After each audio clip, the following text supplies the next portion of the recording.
Srikanth, Rajkumar Rao's new movie about Srikanth Bolla, a visually impaired individual who is one of India's most promising businessmen, is out in theatres right now.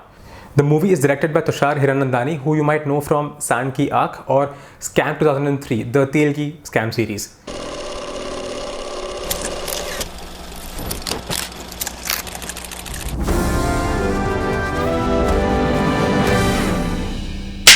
Srikanth's journey has been truly inspirational and he's a role model for many. So does the movie do justice to his journey? Let's go ahead and find out.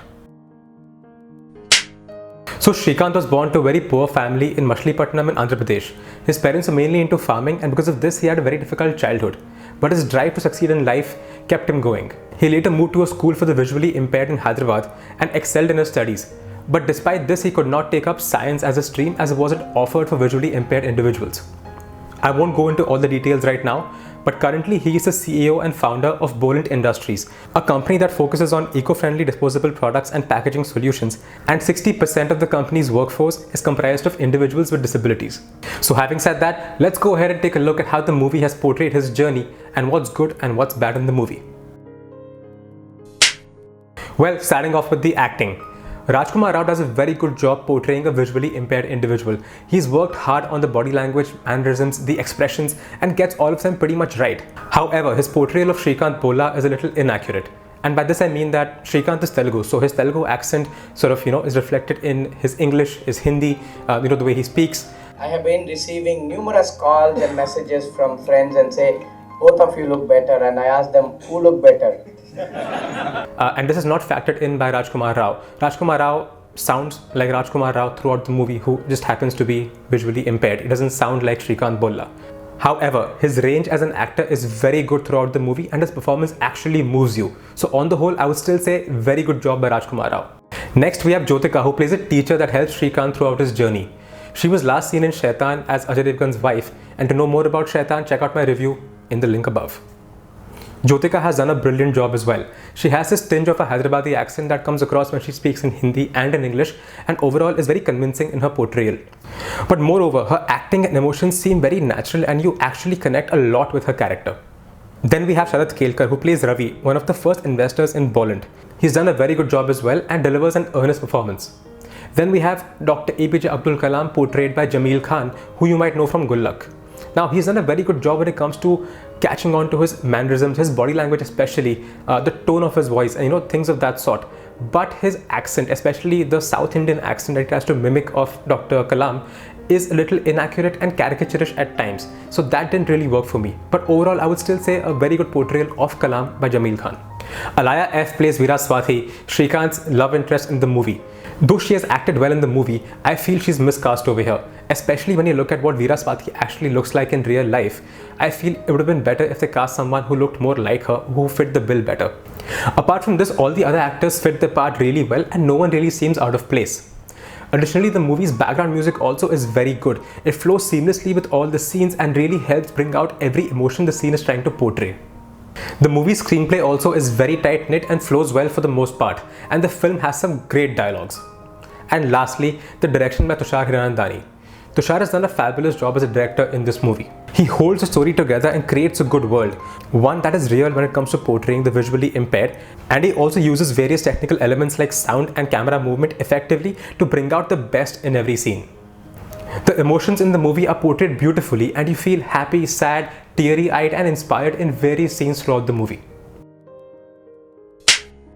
So starting out, the movie is set in Andhra Pradesh, but everyone still talks in Hindi.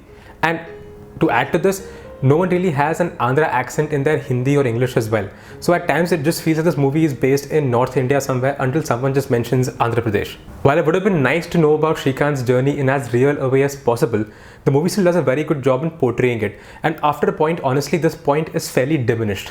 Now in the film, they show that Srikanth is bullied in his village and the principal of the school tells Srikanth's father as to how they should send him to a school for the visually impaired in Hyderabad. And in the very next scene, he's in Hyderabad in the school. They never show the actual journey to get there, the struggle his family, who actually is shown as a very poor family, would have had to actually send him there.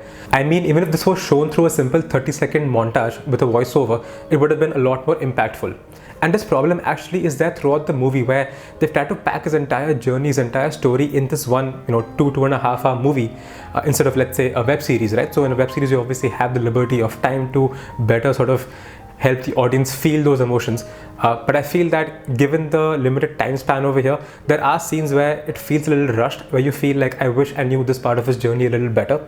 But still, on the whole, I would say they've portrayed his journey very well, and you really emote through all of his feelings and what he's gone through throughout his entire process in this movie.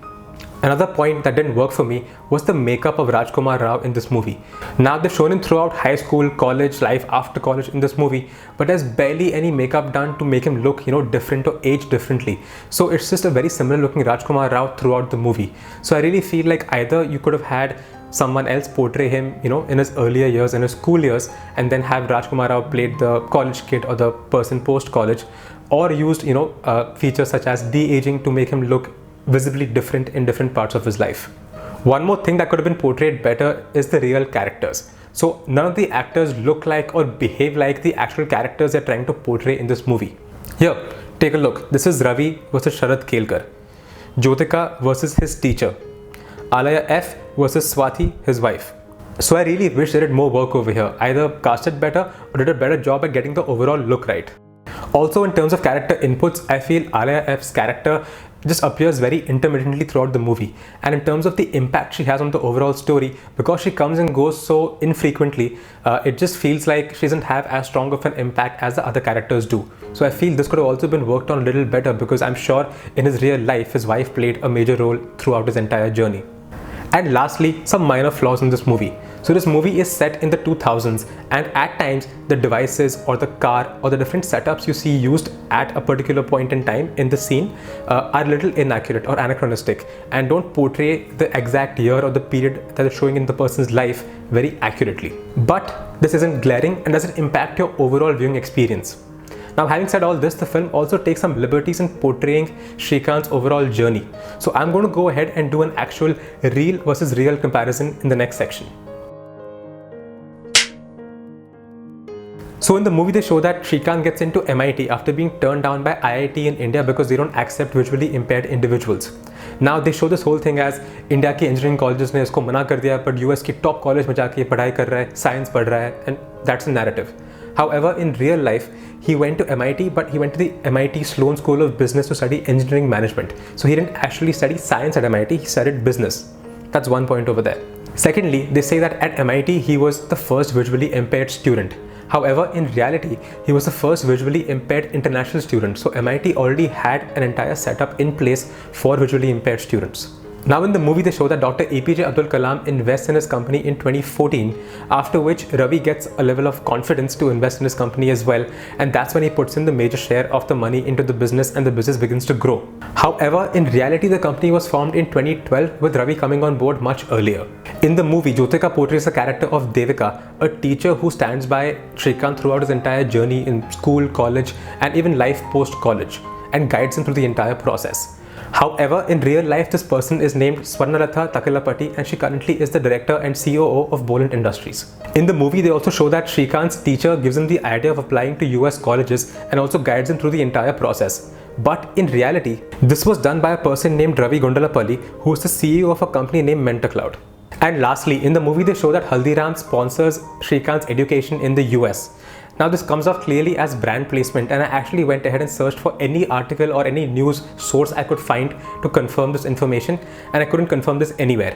So I feel it would have been nicer to see the actual companies that backed Srikanth throughout this entire process and really helped him grow. Now these are just a few things that I noticed, but if you notice something else as well, then please go ahead and drop in a comment. So having said all this, I still feel that despite a few negatives, the film makes for a wonderful watch. A very honest and endearing film based on a very good and much needed cause with a story that must be told. The film is so strong in its emotions that oftentimes the negatives get overshadowed and you just enjoy being a part of the entire process. This movie really moved me, and I would say this is one of the best movies that have come out in Bollywood this year. So I'm giving it 4 out of 5. Blindly go and watch this one. Do drop in your comments and let me know what you feel. And please go ahead and subscribe to my channel as well and spread the word. Thanks a lot, and I'll see you very soon.